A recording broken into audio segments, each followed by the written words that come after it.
Hello everyone, welcome to ACL classes Sirohi.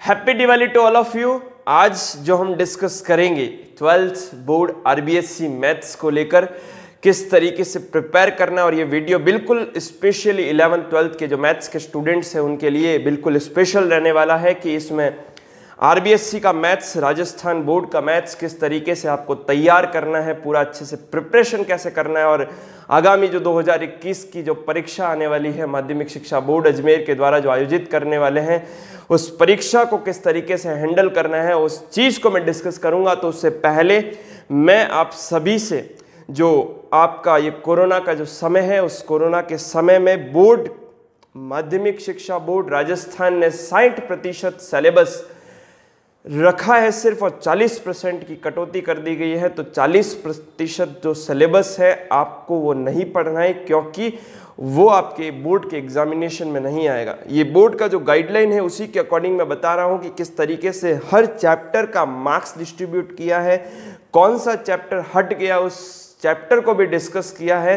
तो अच्छे से आपको डिटेल एक PDF भी देखने को मिला होगा। माध्यमिक शिक्षा बोर्ड के वेबसाइट पर आप जाएंगे, आपको न्यू सिलेबस के अंदर 2021 में किस तरीके से परीक्षा का समय और परीक्षा का सारा शेड्यूल आपको अच्छे से बता रखा है कि किस तरीके से सिलेबस में कितनी चीज़ें रहेगी, कितने मार्क्स का कौन सा चैप्टर रहेगा और कितना टॉपिक हटा गया, कौन सा टॉपिक हटा गया, उसके बारे में हम डिस्कस करेंगे। तो इस PDF के अंदर जो मैथमेटिक्स को लेकर मैं बात करूंगा, इस मैथमेटिक्स PDF के अंदर आपको ये चीज़ देखने को मिल रही है कि प्रश्नावली के क्वेश्चंस आपको ऐसा नहीं कि इस प्रश्नावली का ये सवाल हटा दिया, ऐसा हटा दिया, आपको सिर्फ उसमें टॉपिक्स के नेम्स दे रखे हैं कि ये टॉपिक्स इस बार आपके बोर्ड की परीक्षा में नहीं पूछे जाएंगे। तो मैं आपको थोड़ा सा डिटेल डिस्क्रिप्शन भी दे दूंगा कि अपडेटेड जो न्यू सिलेबस है उसको लेकर आपको किस तरीके से प्रिपेयर करना है, और भी सारी क्या क्या जानकारी है कि हमारा ये जो मैथ्स का जो सब्जेक्ट है आगामी दिनों में किस तरीके से हम बोर्ड की परीक्षाओं के लिए हम अच्छी सी तैयारी कर सके। इस दृष्टि से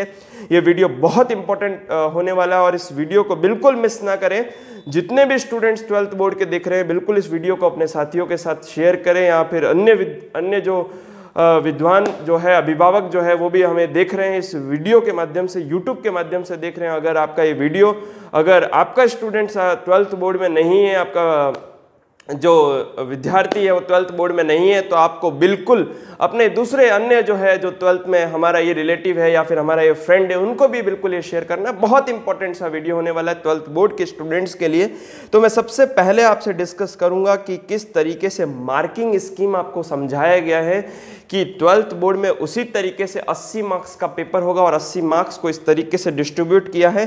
संबंध फलन 7 मार्क्स का, बीजगणित 15 मार्क्स का, कलन 35 मार्क्स का, सदिश और 3D का जो चैप्टर है वो 15 मार्क्स का, और प्रायिकता का जो चैप्टर है वो 8 मार्क्स का होकर ये टोटल 80 मार्क्स बनाने वाला। बिल्कुल ये PDF आपको बिल्कुल देखने को मिल जाएगा, और इस PDF को अच्छे से आप एनालिसिस करेंगे तो आप एनालिसिस में सारी चीज़ें आपको अच्छे से समझ आने वाली है। तो हम इस चीज़ को बहुत अच्छे से ढंग से देखने वाले हैं कि हमारा क्या क्या टॉपिक्स हट गए हैं बोर्ड के सिलेबस में, और उस न्यू अपडेटेड सिलेबस के बारे में बात करूंगा कि इस न्यू अपडेटेड सिलेबस में क्या क्या चीज़ रह गई और क्या क्या चीज़ नहीं रही। प्रश्नावली के माध्यम से, आपका बुक भी मेरे पास में अभी है, तो प्रश्नावली के माध्यम से मैं आपको बताऊंगा कि इस चैप्टर में कौन सा क्वेश्चन कट गया है, या प्रश्नावली को आपको नहीं पढ़ना है। ठीक है, तो स्टार्ट करेंगे हम। देखिए इस चैप्टर नंबर 1 से, और चैप्टर नंबर 1 आपका जो है वो संयुक्त फलन है, कंपोजिट फंक्शन है। दो फंक्शन को किस तरीके से ऐड करना है, फॉगएक्स निकालना है, गॉफएक्स निकालना है। तो ऐसा जो पूरा चैप्टर आपको दिखाई देता है, ये सारा का सारा चैप्टर बिल्कुल हट चुका है। इस पहले चैप्टर में से आपको कुछ भी नहीं पढ़ना। अगर थोड़ा भी आप हल्का जानना चाहे इसके बारे में, तो सिर्फ fx और gx लेकर फॉगएक्स और गॉफएक्स का मान आप निकालना सीख लीजिएगा। जनरली अगर क्वेश्चन बोर्ड पूछता भी है तो इन नॉर्मल क्वेश्चन से पूछ सकता है। वैसे ये चैप्टर पूरी तरीके से हटा दिया गया। इसके अलावा जो हमको फलन में जो हमको टॉपिक देखने को मिलता है, वो फलन हमारा जो सेकंड चैप्टर है वो भी फलन है। प्रतिलोम वृत्तीय फलन, प्रतिलोम त्रिग्नोमेट्री फलन, और इस त्रिकोणमिति फलन के अंदर आपको ये चैप्टर पूरा पढ़ना है, क्योंकि ये पूरा 7 मार्क्स का आएगा, और 7 मार्क्स बहुत ज़्यादा है। चैप्टर भी कम है, एक ही एक्सरसाइज है, एक ही विविध प्रश्नावली और कुछ उदाहरण आपको देखने को मिलेंगे। और अच्छे से आप इस चैप्टर को पढ़ें क्योंकि 7 नंबर का चैप्टर और बिल्कुल आसान सा फॉर्मूले के बेस पर ये चैप्टर होने वाला है कि 2 टाइप के क्वेश्चंस आपको देखने को मिलेंगे, एक प्रूफ करने वाला और एक इक्वेशन को किस तरीके से सॉल्व करना है, उसी चीज को आप देखने वाले हैं चैप्टर नंबर 2 में। और चैप्टर नंबर 3 की बात कर रहा हूं मैं, सभी सुनेंगे, चैप्टर 1 कट चुका है, चैप्टर नंबर 2 पूरा करना है आपको, एक भी टॉपिक नहीं छोड़ना है चैप्टर नंबर 2 में। चैप्टर नंबर 3 में कुछ टॉपिक्स बिल्कुल हटाए गए चैप्टर 3 में, लेकिन वो ऐसे टॉपिक्स हटाए गए हैं जिनके क्वेश्चंस आपको एक्सरसाइज में बिल्कुल देखने को नहीं मिलते हैं। यानी कि एक मैट्रिक्स दे दिया, उसका ए स्क्वायर निकाला, उसका ए क्यूब निकाला, ऐसे टाइप के जो मैट्रिक्स है, वर्ग के भाजक जैसा टॉपिक जो है, ऐसे टॉपिक्स आपको नहीं देखने को मिल रहे हैं। तो इस दृष्टि से चैप्टर नंबर 3 को आपको पूरा ही करना है, क्योंकि चैप्टर नंबर 3 की जो एक्सरसाइज है उसमें ऐसे क्वेश्चंस नहीं है। तो बिल्कुल पूरा एक्सरसाइज आप अच्छे से और पूरा चैप्टर अच्छे से आप करके जाएंगे। नेक्स्ट मैं बात कर रहा हूं चैप्टर नंबर 4 की, और चैप्टर नंबर 4 डिटरमिनेंट्स, सारणिक। और ये सबसे बड़ा एक इंपॉर्टेंट चीज इसमें बताना चाहूंगा कि स्टूडेंट्स जहां घबराता है, जिस टॉपिक के अंदर घबराता है कि सर ये जो सारणिक के कुछ क्वेश्चंस है जो गुणधन की सहायता से होते हैं, प्रूफ करना होता है, उनको किस तरीके से ऑपरेशंस लगेंगे, प्रारंभिक संक्रिया को किस तरीके से लगाना है, उसमें थोड़ा सा स्टूडेंट, क्योंकि कुछ क्वेश्चंस भी बहुत से ज्यादा दे रखे हैं इसमें, तो ये टॉपिक खुशखबरी की बात है कि बोर्ड के स्टूडेंट्स के लिए टॉपिक हट चुका है। सारणिक का गुणधर्म आपको नहीं करना, कुछ थ्योरम्स दे रखी है वो भी नहीं करना कि एडजॉइंट ए का वैल्यू ए से जब मल्टीप्लाई करता है तो ए के सारणिक और आई के बराबर होता है, ऐसे थ्योरम्स भी आपके टॉपिक से हट गए हैं। इसके अलावा 2 सारणिक गुणा कैसे करते हैं, रो टू रो गुणा कैसे करते हैं, कॉलम रो टू कॉलम कैसे गुणा करते हैं, वो चीज भी आपके सिलेबस से एक क्वेश्चन आपके एग्जाम्पल में दे रखा है, वो भी आपका हट चुका है। तो सिर्फ इस चैप्टर नंबर 4 में क्या पढ़ना है मैं आपको बता देता हूं। 4.1 मतलब जो सारणिक का मान कैसे निकालना, 2x2 कैसे निकालना, 3x3 निकालना, एडजॉइंट कैसे निकालना, उसका माइनर उपसारणिक कैसे निकालना, उपसारणिक और सेखंड की सहायता से सारणिक का मान कैसे निकालना, वो 4.1 के अंदर उससे आगे के एग्जांपल्स आपको बिल्कुल करने हैं। और विविध में भी कुछ ऐसे क्वेश्चंस जो इससे रिलेटेड हैं वही सिर्फ आपको करने हैं। तो चैप्टर नंबर 4 भी बहुत सिंपल हो चुका है हमारे लिए। और नेक्स्ट मैं टॉपिक की बात करूं, चैप्टर नंबर 5, और ये चैप्टर नंबर जो 5 है उसमें से कुछ थ्योरम्स हट गई है। जैसा मैं बता रहा था चैप्टर नंबर 4 के अंदर ये तीनों टॉपिक्स जो है, तीनों ये चैप्टर है वो एक दूसरे से कोरिलेट करते हैं। तो चैप्टर नंबर 5 में कुछ थ्योरम्स हटा दिए, और एक हमारा जो रेखिक समीकरण यानी इक्वेशंस को आप किस तरीके से सॉल्व करते, एक रूल होता था क्रैमर रूल, एक्स का वैल्यू निकालना, वाई का वैल्यू निकालना, जेड का डिपेंड करता है कितने चर का इक्वेशन है। तो ऐसे में 2 मेथड थे, एक आव्यूह विधि और दूसरा क्रैमर रूल। तो क्रैमर रूल आपके सिलेबस से हट चुका है, आपको सिर्फ मैट्रिक्स मेथड से किस तरीके से सॉल्व होता है उसी चीज को देखना है। मैं बता देता हूं इसमें से क्या क्या करना है आपको। 5.1 पूरा एज इट इज आपको ऐसा कैसा करना है। 5.2 के अंदर त्रिभुज का क्षेत्रफल, त्रिभुज के क्षेत्रफल से कंडीशन आता है सरेखा का, वो बिल्कुल देख के जाना है।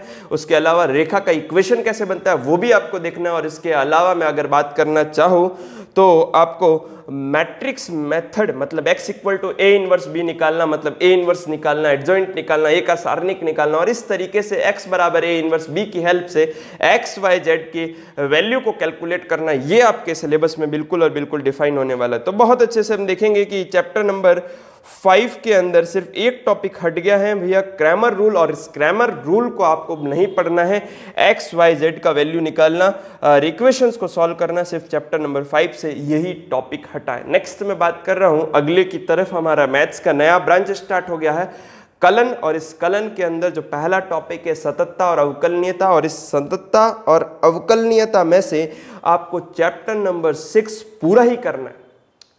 कंटिन्यूटी किस तरीके से एक चेक करना, किसी पॉइंट पे किसी फंक्शन का, किसी पॉइंट पर किसी फंक्शन का डिफरेंशिएबिलिटी कैसे चेक करना, ये चीजें बिल्कुल आपके सिलेबस में है, पूरा पढ़कर जाए। चैप्टर नंबर 6 में से कुछ भी नहीं हटा है, तो चैप्टर नंबर 6 पूरा ही सिलेबस में मौजूद है। इसके अलावा चैप्टर नंबर 7 की बात कर रहा हूं तो 7 में से कुछ टॉपिक्स हट गए हैं, बेसिकली डिफरेंशिएशन। और डिफरेंशिएशन में जो इनवर्स के जो अवकलन होते हैं, इनवर्स के जो डिफरेंशिएशन के साइन इनवर्स एक्स का क्या होगा, कॉस इनवर्स एक्स का, तो इसको लेकर जो आपका प्रश्नावली जो 7.2 है, इस 7.2 को आपको बिल्कुल नहीं करना, क्योंकि सारे क्वेश्चंस आपके ये इनवर्स के मौजूद हो और इससे पहले के कुछ एग्जाम्पल्स हैं उनको भी बिल्कुल नहीं देखना है। इसके अलावा 7.3 आपको बिल्कुल है सिलेबस में, 7.1 भी है, 7.4 नहीं करना है। आपका पीडीएफ जिस तरीके से बोल रहा है कि इसमें प्राचल जो पैरामीट्रिक फॉर्म होती है उस चीज को भी सिलेबस से हटा दिया है, पैरामीट्रिक फॉर्म नहीं देखना है। इसके अलावा जो दो थ्योरम्स थी हमारी, रोले थ्योरम्स, लैंग्राज थ्योरम, तो 7.6 को जो शो करता है वो भी आपको नहीं करना है। और इसकी जो ज्यामितीय व्याख्या है, किस तरीके से इसका पूरा डिटेल ग्राफिकल आपको पूरा एक्सप्लेन किया जाता है, वो चीज़ भी आपका सिलेबस से हट चुका है।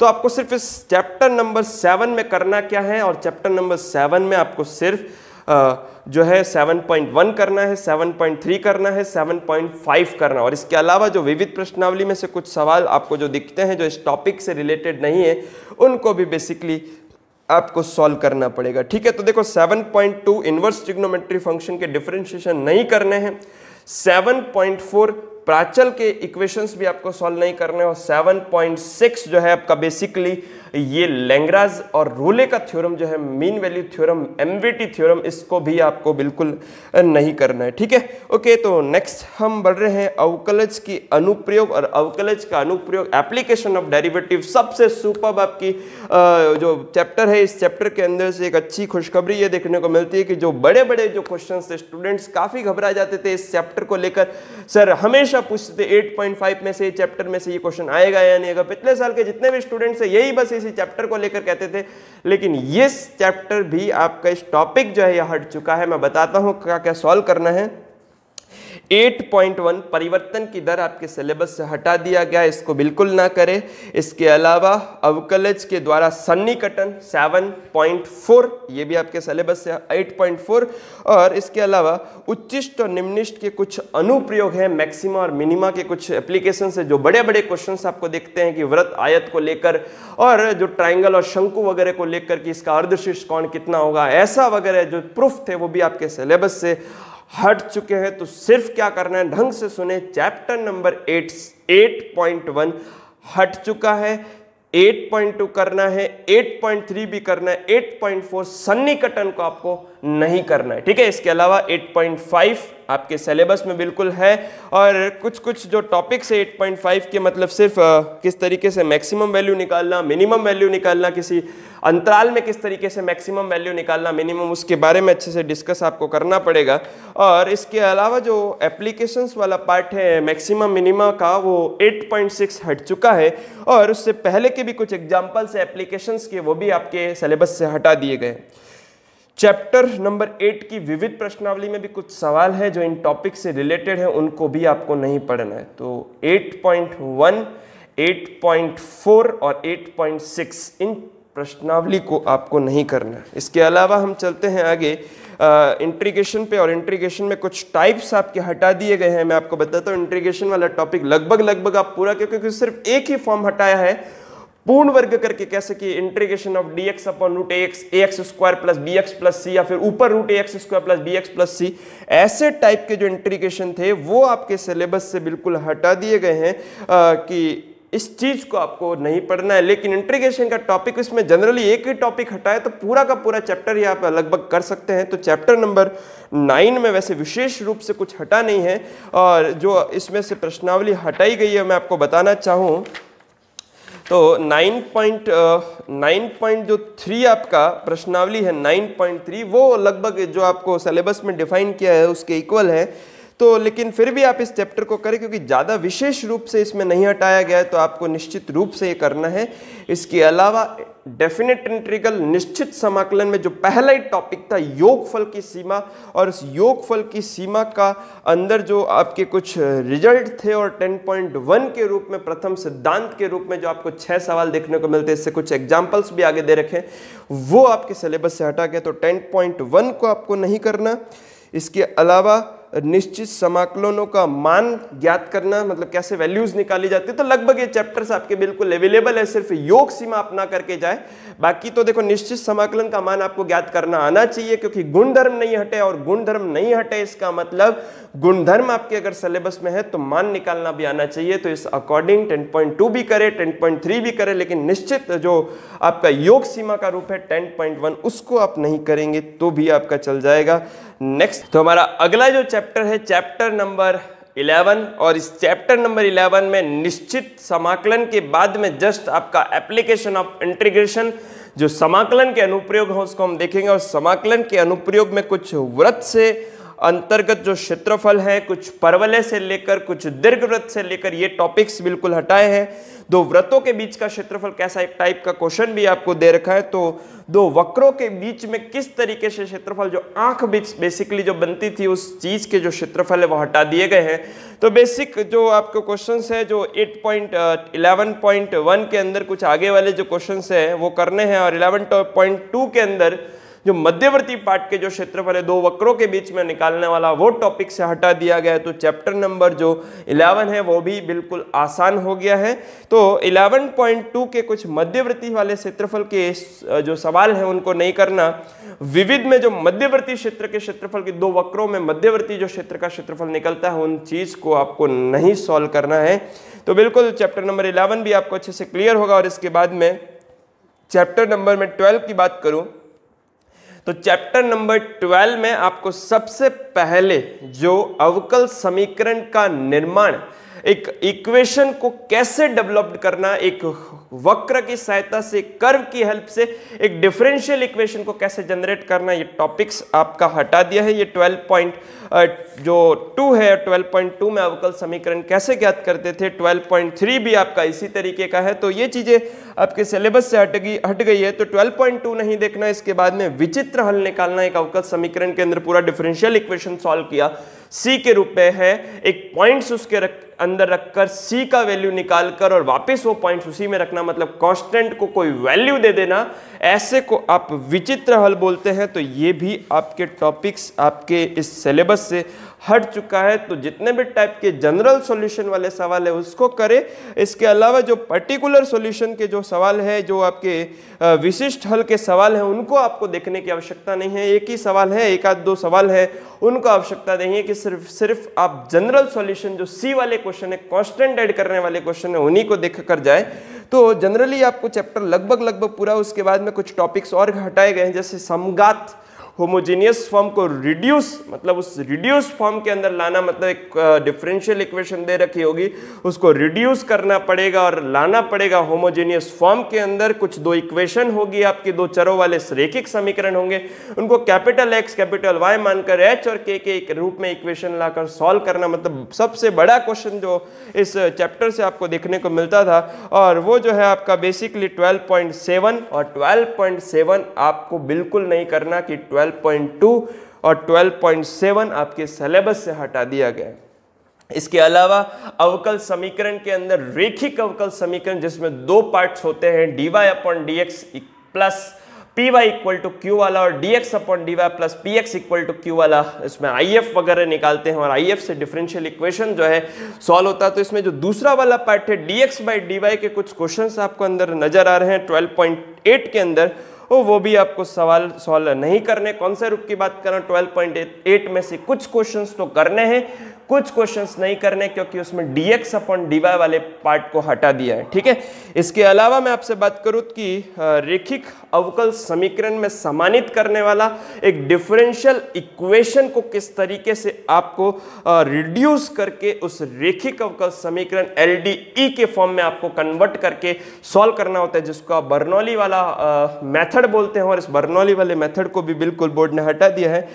जो 12.9 जो है उससे पहले के जो एग्जाम्पल्स है कुछ, और 12.9 जो है आपके सिलेबस में नहीं है। विविध प्रश्नावली में से भी ये कुछ टॉपिक्स आप देख कर नहीं जाए, बिल्कुल विविध प्रश्नावली में भी ये ऐसे टॉपिक्स के क्वेश्चन है, जैसे समघात में समानित करने वाला मेथड भी है, dx by dy वाला क्वेश्चन भी है, इसके अलावा बर्नौली का भी क्वेश्चन है, तो उनको आपको सिलेबस से नहीं करना। तो बेसिकली चैप्टर नंबर 12.2 नहीं करना, 12.7 पूरी तरीके से नहीं करना, 12.9 पूरी तरीके से नहीं करना, और 12.8 में कुछ गिने चुने क्वेश्चंस dx by dy वाले सवाल नहीं करने, dy upon dx वाले सवालों को आपको निश्चित रूप से सॉल्व करना है। इसके अलावा मैं आपसे बात करूं नेक्स्ट टॉपिक की, चैप्टर नंबर 13। और चैप्टर नंबर 13 में ज़्यादा विशेष रूप से कुछ नहीं हटा है, आपको लगभग पूरा करना है। देखो, एक ट्रायंगल का वेक्टर एरिया, आप त्रिभुज का सदिश क्षेत्रफल कैसे निकालते हैं, उस टॉपिक को हटाया है। संरेखता का प्रतिबंध हटा दिया गया है। त्रिक प्रोडक्ट, इस टॉपिक के अंदर सबसे जो लास्ट वाले जो टॉपिक्स थे, ट्रिपल प्रोडक्ट निकालने वाला 2 टॉपिक थे, स्केलर ट्रिपल प्रोडक्ट और वेक्टर ट्रिपल प्रोडक्ट, मतलब अदिश भी था सदिश भी था, जिसको आप बिंदु डॉट गुणन जो इस तरीके से आप शो करते थे।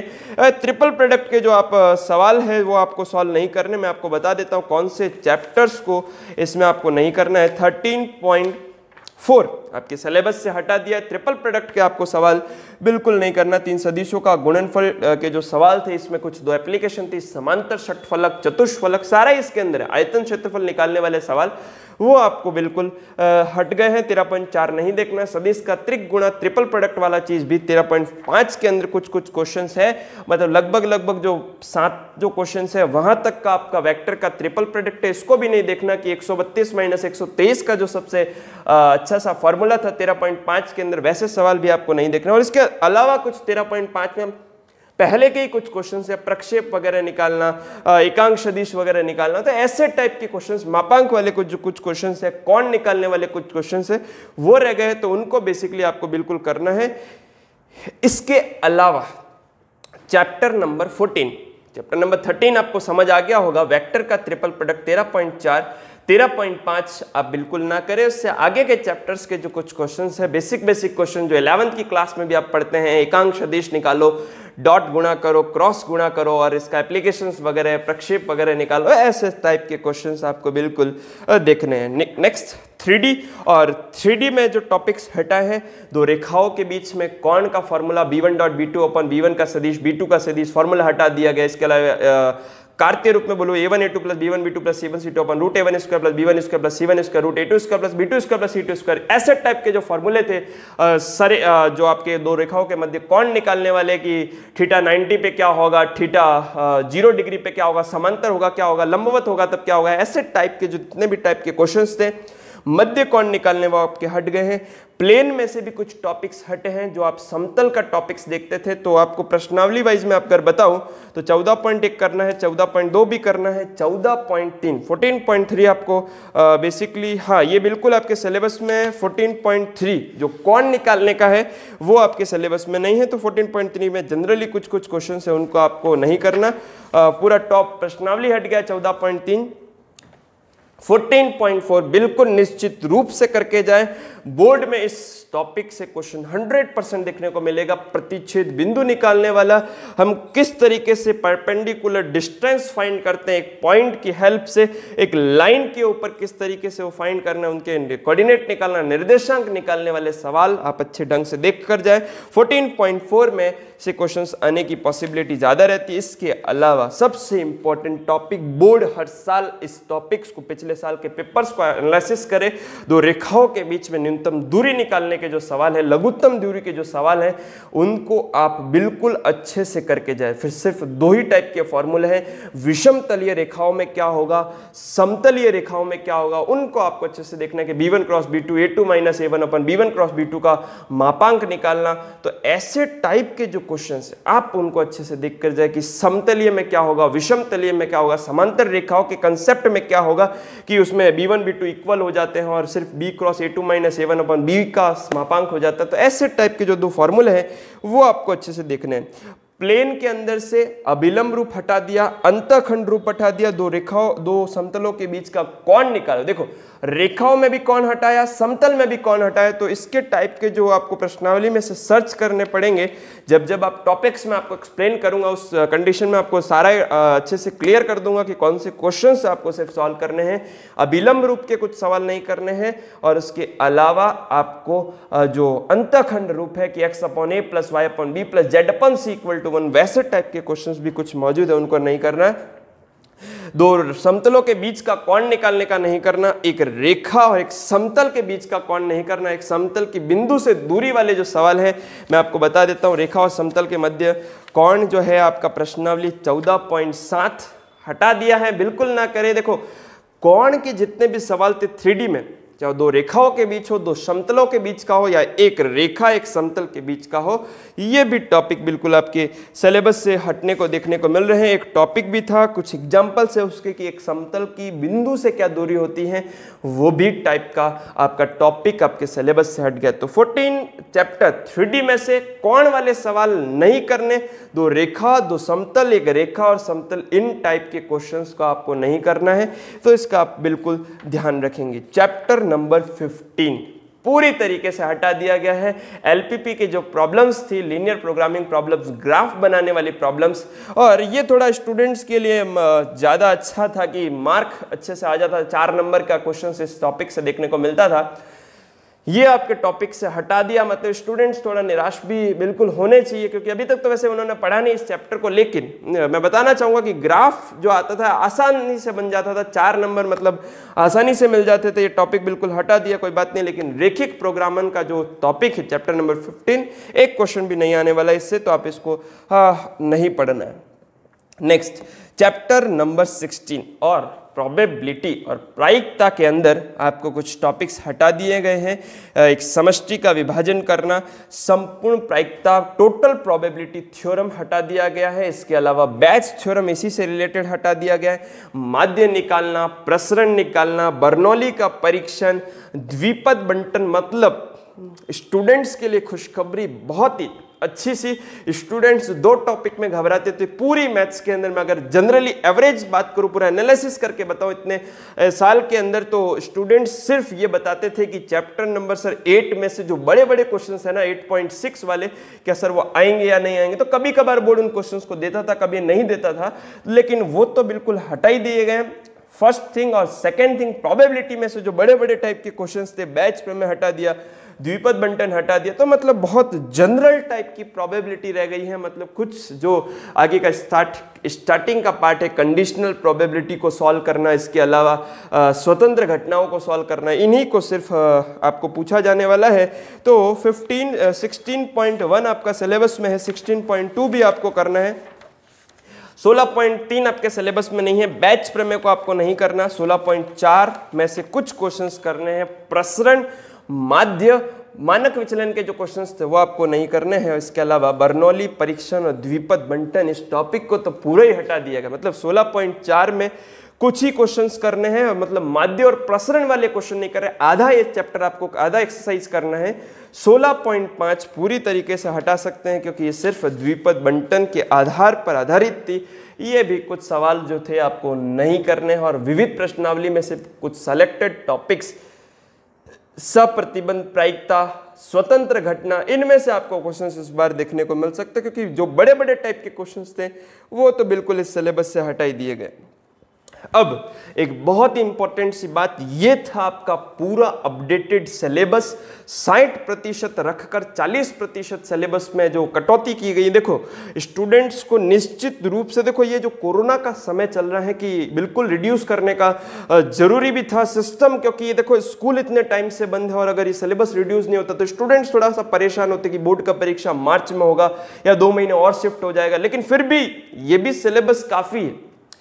इस सिलेबस को भी कवर करना, अगर मार्च के अंदर परीक्षा है तो स्टूडेंट्स पर थोड़ा लोड है। अभी तक स्कूल नहीं खुला। देखो आगामी कुछ दिनों में गवर्नमेंट जो है वो गाइडलाइन देगा कि स्कूल्स जब ओपन हो जाएंगे तो निश्चित रूप से सिलेबस को सभी स्कूलों में जो जो आपका सिलेबस माध्यमिक शिक्षा बोर्ड ने डिजाइन किया है उसको आपको पूरा अच्छे से पढ़ना है, बोर्ड के अकॉर्डिंग तो पढ़ना। लेकिन मैं स्टूडेंट्स से विनती ये करूंगा, सबसे इंपॉर्टेंट रिक्वेस्ट इसी के लिए मैंने ये वीडियो डिजाइन किया है।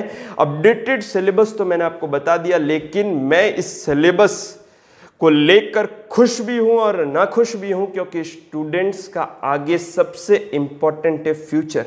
और फ्यूचर को लेकर जब बात होगी, तो फ्यूचर को लेकर जब भी बात होती है, तब उस कंडीशन में इस टॉपिक्स जो आपके सिलेबस से हटा दिए, क्या वे टॉपिक्स कंपटीशन एग्जाम्स जब आप फाइट करेंगे तब नहीं पूछे जाएंगे? क्या ये टॉपिक्स जब आप हायर एजुकेशन के लिए जाएंगे उसमें आपको इस टॉपिक में बेसिक की नीड नहीं होगी का? वैसे सिलेबस अच्छे से डिफाइन किया कि आगे आपको मतलब किसी दिक्कत महसूस ना हो कि डिफरेंशिएशन भी पूरा लगभग रखा है, इंटीग्रेशन भी रखा है, तो टॉपिक्स में ज़्यादा दिक्कत नहीं। लेकिन कुछ कुछ टॉपिक्स ऐसे भी हटाए जिसमें आपको आगे नीड पड़ेगी। बेसिक के रूप में 11th और 12th का मैथ्स माना जाता है हायर एजुकेशन पर्पज से, और आगे आपको कोई कंपटीशन एग्जाम फाइट करना तो उसमें भी जरूरी है। ये न्यू अपडेटेड सिलेबस बताने के बाद में मैं अपनी स्ट्रेटेजी जो 2021 के स्टूडेंट्स के लिए होने वाली मैं निश्चित रूप से बताता हूं। ACL के अंदर जो ऑफलाइन बैच जो अभी स्टार्ट हो जाएंगे स्कूलों के साथ में, जो स्कूल्स आपकी ओपन होने वाली 12th बोर्ड के लिए, 10th बोर्ड के लिए गवर्नमेंट ने जो गाइडलाइन निकाला उसके अकॉर्डिंग मैं आपको निश्चित रूप से ये चीज़ आपको फोकस करके बताऊंगा कि यहाँ का स्ट्रेटेजी ACL क्लास के अंदर मैथ्स को लेकर मैं आपको बता रहा हूँ। विशेष ये मैथ्स को लेकर ही वीडियो बना है। 11th और 12th के स्टूडेंट, बेसिक 12th के जो स्टूडेंट्स ये जो सिलेबस आया है ये तो बिल्कुल पढ़े 60%, लेकिन मैं आपसे एक रिक्वेस्ट करूंगा पूरा बुक कि जितने भी टॉपिक से एक भी टॉपिक नहीं छोड़ना है, क्योंकि आपका कोरोना भी चला जाएगा, सब कुछ चला जाएगा, लेकिन आपका ये जो नींव है ना, ये नींव बेसिकली आपकी कमजोर हो जाएगी। और ये नींव बिल्कुल कमजोर नहीं करनी है, और उसके लिए ACL बिल्कुल पूरा सिलेबस जितना भी टाइप के टॉपिक्स है उससे रिलेटेड क्वेश्चन से सारे के सारे हम सॉल्व करेंगे। कुछ स्टूडेंट सोचेंगे इतना कम टाइम के अंदर कैसे हो जाएगा, तो ACL का स्ट्रेटेजी बिल्कुल अलग होने वाला है कि आप हमारा जो कंटेंट है, नोट्स, एक बार भले ही आप स्टूडेंट्स के पास में जो रेगुलर जो बैचेज है चल रहे हैं उनकी हेल्प से उनके नोट्स आप देखें, कंटेंट देखें, और स्टूडेंट्स जो स्कूल के साथ में यहाँ पर सिरोही में कुछ बाद हॉस्टल्स के स्टूडेंट्स, गाँवों में जो स्टूडेंट्स जो वीडियो को देख रहे हैं, तो बिल्कुल मैं उनसे यही कहूँगा आप हमारा कंटेंट देखें, आप हमारा नोट्स देखें। ऐसा सिरोही में किसी भी जगह, मैं बिल्कुल निश्चित रूप से कह रहा हूं, ऐसी चीज आपको देखने को मिल जाए। हम पूरा सिलेबस पूरा अच्छे से डिफाइन, अच्छे से आपको एक्सप्लेन किस तरीके से ऑफलाइन क्लासों के अंदर हम डील करते हैं कि स्टूडेंट्स को लेकर पूरा सिलेबस हम एक्सप्लेन करने वालों, क्योंकि स्टूडेंट्स के लिए मैं थोड़ा सा ऐसे चिंतित हूँ कि सिलेबस पिछले स्टूडेंट्स ने तो पूरा पढ़ा, लेकिन ये स्टूडेंट्स कोरोना की वजह से नहीं पढ़ रहे। ऐसा मैं नहीं चाहूँगा। पूरा सिलेबस हम करेंगे 12वीं बोर्ड का, और निश्चित रूप से 12th बोर्ड का सिलेबस भी पूरा होगा। 60% सिलेबस के अकॉर्डिंग बोर्ड जो पेपर डिजाइन करेगा उसके अकॉर्डिंग भी हम प्रिपरेशन करेंगे, और पूरा अच्छे से बोर्ड के अंदर भी हमारा प्रिपरेशन अच्छा होगा। और हमारा जो नींव है, जो सिलेबस को लेकर स्टूडेंट्स चिंतित है कि हमने ये नहीं किया, पिछले स्टूडेंट्स तो करके गए, हमको नुकसान है या नहीं, या नुकसान होगा या नहीं, तो इस चीज को बिल्कुल, इस थ्योरी को क्लियर करे। पूरा सिलेबस अगर ACL में आप स्टूडेंट्स आपने एडमिशन लिया है, पूरा सिलेबस आपको पढ़ने को मिलेगा। मैं निश्चित रूप से बोल रहा हूं कि 12th मैथ्स के जितने भी स्टूडेंट्स हैं पूरा सिलेबस हम करने वाले हैं। बेफिक्र से आप मतलब सिलेबस आप इस तरीके से देखेंगे, किस तरीके से हम डील करते हैं पूरे चैप्टर्स को, टॉपिक्स को, क्वेश्चंस को, नोट्स को, कंटेंट्स जो आप देखने को मिलेगा। आगामी कुछ दिनों में आपको जनरली बैचेस की इंफॉर्मेशन भी मिल जाएगी कि इस तारीख से, इस डेट से आपका न्यू बैच का जो सिस्टम है वो भी हम जल्दी स्टार्ट करने वाले हैं। ठीक है, तो इस चीज़ को आप सभी स्टूडेंट्स ध्यान में रखें कि ACL में अगर आप एडमिशन लिया है पूरा सिलेबस आपको देखने को मिलेगा। इसी तरीके से 11th का क्लास में भी मैथ्स को लेकर, बेसिक स्ट्रॉन्ग करने को लेकर, ये भी बहुत इंपॉर्टेंट क्लास है। 12th के से पहले अगर 11th आपने ढंग से नहीं पढ़ा तो बेसिक कमजोर, मतलब 12th में दिक्कत आने वाली बात है।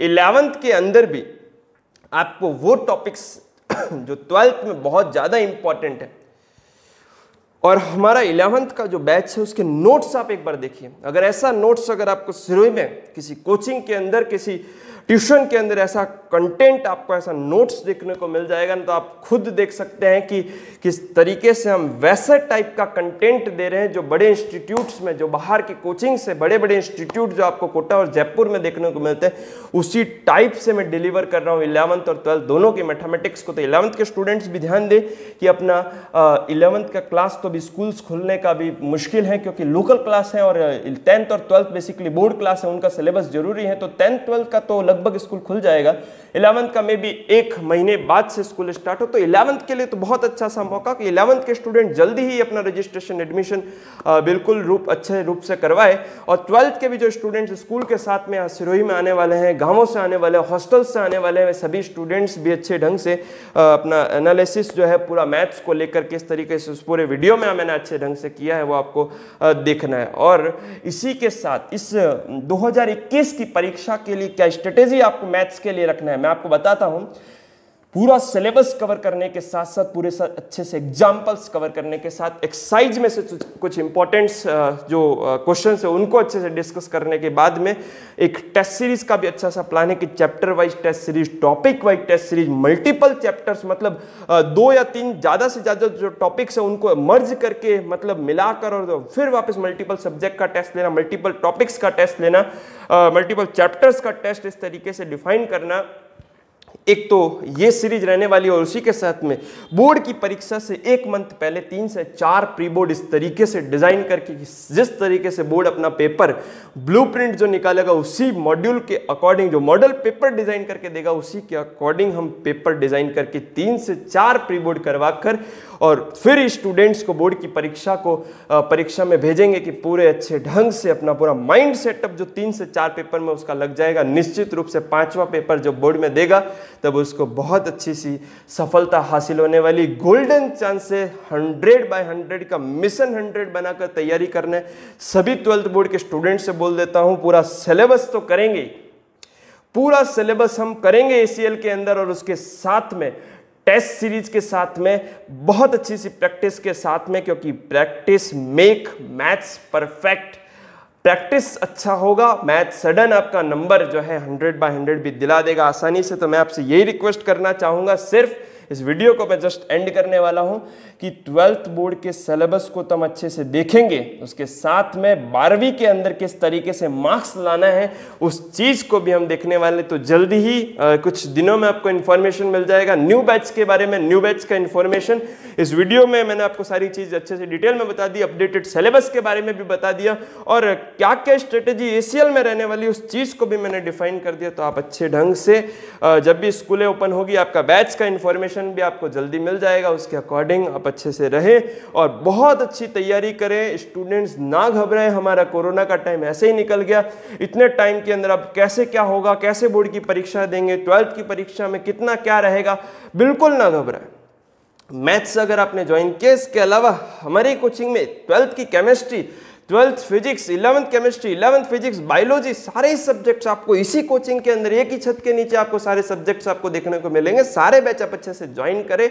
निश्चित रूप में जो ऐसा कंटेंट और ऐसा पूरा प्रिपरेशन का माहौल, ऐसा टेस्ट सीरीज का माहौल आप ऐसा देखने को आपको मिलता है इस कोचिंग के अंदर, जिससे आपको बोर्ड के अंदर अच्छे से जो आपका रिजल्ट है वो देखने को मिलेगा। तो निश्चित रूप से तैयारी बहुत अच्छी आप करें।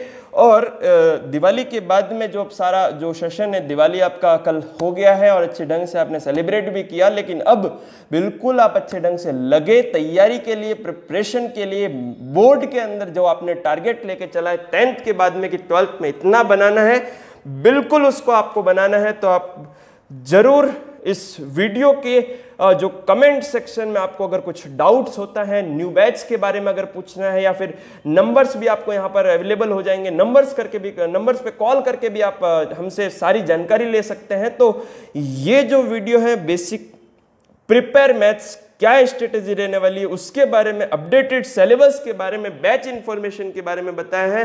तो ये सारी जानकारी आपको इस वीडियो में अच्छे ढंग से समझ आ गई होगी। और भी अगर कोई डाउट होता है कमेंट सेक्शन फोन करके हमें जानकारी अवेलेबल करा। और सभी जो स्टूडेंट्स हैं मैथ्स को लेकर जो ये वीडियो जो बना है, और आप कोचिंग आकर भी पैलेस रोड पर अपना जो कोचिंग है, पैलेस जो सिरोही पैलेस है उसके जस्ट पास में अपना इंस्टीट्यूट है, वहाँ पर भी आप आकर संपर्क कर सकते हैं। ओके, तो इन्हीं सब बातों के साथ बोर्ड में अच्छा रिजल्ट अर्जित हो सके, उससे पहले भी मैं आपसे बातचीत करने आऊंगा। बोर्ड में आपका अच्छा रिजल्ट रहे, बोर्ड में आप अच्छे ढंग से अच्छे अंक अर्जित कर सके, ऐसी ही शुभकामनाओं, ऐसी दिवाली की पुनः एक बार बहुत सारी बधाई के साथ में मैं आपसे अलविदा लेना चाहूँगा। तो आप अपने घर में अच्छे से रहे, स्वस्थ रहे और एग्जाम्स को कैसे फाइट करना है ACL के साथ में जुड़ जाए तो आप बिल्कुल अच्छे से ढंग से पूरे सफलता को अच्छे ढंग से अर्जित कर पाएंगे। Okay, thank you so much.